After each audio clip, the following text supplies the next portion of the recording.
usually create a what do you call those? It's why I'll just hand it to them. Yeah,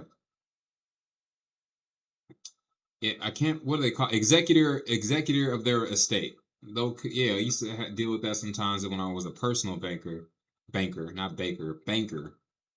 I had this one lady, I'll never forget her. She came in with this big old estate planning book and her aunt had made her the executor of her estate because she didn't trust her kids. She knew her kids would fight.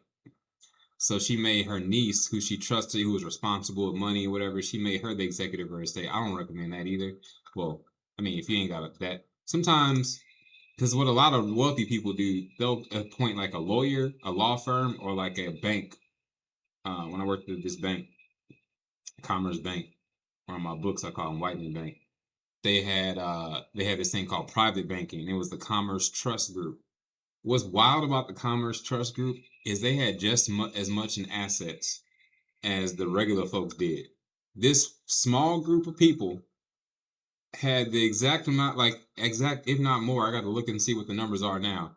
But if you look up Commerce Bank Corp versus Commerce Bank Trust, uh, their wealthy people had just as much money as their just regular common folks that had their money just sitting over here, like in their everyday operational bank.